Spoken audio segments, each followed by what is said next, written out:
Vrijeme je za radio i nagradu Siniša Glavašević. U teškim i kriznim situacijama mediji u cijelosti preuzimaju svoju temeljnu ulogu prenositelja vijesti i medijatora među svjetovima. U mirnodopskim vremenima ta se uloga pomalo gubi, posebice danas u vrijeme brzih vijesti. Ovaj radio, nažalost, već godinama radi u nimalo normalnim uvjetima. Na sreću, ta se novinsko-voditeljska ekipa sasvim dobro snalazi i u kontejneru. O tome da žive svoj posao dovoljno svjedoči činjenica da bez prestanka rade punom parom. Njihove emisije, izvještaje i poruke nacionalnim su medijima već dugo istini glas iz potresom razorenog i danas već pomalo zaboravljenog dijela Hrvatske. Bez njih bismo ostali zakinuti za cjelovitu istinu, za realnost koja je ponekad surova, a ponekad dirljiva, za detalje koji uistinu život znače ili barem čine bitnu razliku. Za ljude koje vrijedi zapaziti i one koje bismo što prije trebali izgurati s javne scene. Ova je nagrada mali znak za sve što su i u prethodnoj godini činili za svoje slušatelje. Pa poslušajmo ih. Frekvencije Petrinjskog radija 106,9 MHz. Nakon 4 dana tišine, radio ponovno radi. Na veličanstvena listo tako divlja priroda je neukrutiva, ta zemlja je živa, kazajke su stavlja i vrijeme dalje te... Danas mogu javiti? Dobro. Taman sam live. U redu. Ovo je bio pošten. Kuća dosta propada, crijep propada, curi voda, šupi prozori, mislim strašno, ne znam više kome bi se obraćala, vama sam već par puta. Prvo bih htjela da vas pohvalim, pravi ste, ja redovito slušam. Recimo, zašto grad Petrinja ne bi dao jedan mali minibus? Samo bih pitala šta je sa našim tržnicom gradskom. Ja trebam vašu pomoć. Počinjemo s radom, opet vaš Petrinjski radio starta. Vjerujem kako vam je i to sada jedno dodatno olakšanje, kako biste mogli pratiti sve informacije i sve ono što se događa. Željela bih se vama zahvaliti, jer da nije bilo vas, ne bi mi se krenulo u obnovu. Tako da vam se zahvaljujem, ja i moj sin, što ste vi sa svojim pitanjima poduprli da ste nam krenuli. Glazba za tebe, cijeli dan ovdje. Ovo je tvoj omiljeni radio. Petrinjski radio. Bezobrazno dobar. Nagradu Siniša Glavašević za radijsko novinarstvo dobiva Petrinjski radio.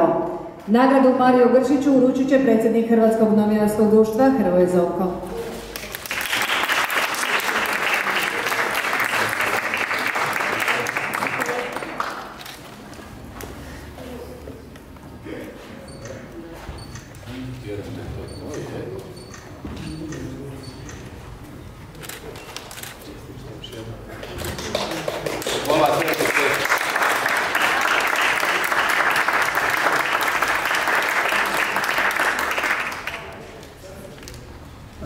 Kad trebamo govoriti, pogotovo mi radijski voditelji, to uvijek malo teže. U svakom slučaju, hvala Hrvatskom novinarskom društvu, hvala onima koji su nas predložili i kandidirali. Naravno da ova nagrada jako puno znači, pogotovo zato što smo mi za sada jedini i nadamo se posljednji radio koji radi u kontejneru 15 kvadrata, ali bez obzira na to ne damo se. Tim od 6 ljudi svakodnevno radi na tjednoj bazi 18 emisija kako vlastite proizvodnje, tako i emisije naših drugih kolega. Velika je ovo čast, pogotovo zato što nagrada nosi ime po heroju novinarstva Siniše Glavaševiću i drago mi je što večeras s nama ovdje njegov sin Bojan, koji je često znao dolaziti u Petrinju, kako prije potresa, tako i poslije potresa. Petrinja, osim što je nažalost razrušena zbog rata, razrušena i zbog potresa, ali ne damo se i što drugo reći nego nadamo se da ćemo vas iduće godine moći pozvati na otvorenje naših novih prostorija. Hvala vam lijepa. Da, meni je iskreno zadovoljstvo doći na Media Time, četvrta godina, kao što ste rekli, ovo raste iz godine u godinu i to će biti i u godinama koje su pred nama još veća, ajmo reći, novinarska svečanost, novinarski događaj koji je oplemenjen sa mnogim događajima, recimo danas izložba istarskih fotoreportera koja je otvorena u Vinkovcima, koja je nedavno bila predstavljena u Puli, naših kolegica i kolega, je sjajna stvar. Dodijele nagrada za lokalno novinarstvo u 4 kategorije, znači Petrinjski radio je dobio nagradu Siniša Glavašević u kategoriji radija, kolegica Bruna Papisa Libertas televizije u kategoriji televizija Siniša Glavašević, kolega iz Slobodne Dalmacije Damir Tolje, pisano novinarstvo nagrada Anđelka Erceg i kolegica Martina Pereša iz Istre 24, kategoriji internet nagrada Anđelko Erceg. Sve ovo napominjem zato što je riječ o sjajnim radovima, sjajnim kolegicama, kolegama koji u nemogućim uvjetima poput Petrinjskog radija rade sjajan posao i ovima zapravo želimo odati priznanje Siniši Glavaševiću i Anđelku Ercegu za sve što su dali novinarskoj profesiji, za koju su u doslovnom smislu živjeli i umrli, ali želimo iskazati važnost lokalnog novinarstva koja je izvorna točka novinarske profesije i koliko je teško biti novinar u manjim medijima koji se susreće s brojnim problemima. To je jedna od glavnih zadaća Hrvatskog novinarskog društva već godinama radi. To ćemo insistirati u budućnosti i ova manifestacija sve skupa u Vinkovcima i Vukovaru će iz godine u godinu rasti biti jedan najvažnijih ne samo u ovom dijelu Hrvatske, nego u cijeloj Hrvatskoj. Pa ja prvo moram reći da smatram da lokalno novinarstvo puno znači. Puno znači za građane, puno znači općenito za medijsko okruženje i izrazito mi je drago što HND zaista se posvećuje pažnju lokalnom novinarstvu, pa i ova manifestacija koja se sad događa svake godine zapravo diže vidljivost lokalnog novinarstva i naglašava važnost lokalnog novinarstva. Ovo nam znači zapravo jako puno, pogotovo zbog uvjeta u kojima trenutno radimo. Ponovit ću, dakle radimo u kontejneru od 15 kvadrata gdje nam je smješten studio i dio redakcije, jedan malo manje kontejner u kojem je smještena redakcija, ali kada nagrada nosi ime po heroju našeg novinarstva Siniše Glavaševiću, to je jedan veliki doprinos, jedan veliki značaj, ali jedan veliki vjetar u leđa za, kao što rekao, našu malu redakciju od 6 ljudi. Da, pa meni osobno znači jako puno, zato što je to nešto što su njegove kolegice i kolege odlučile napraviti.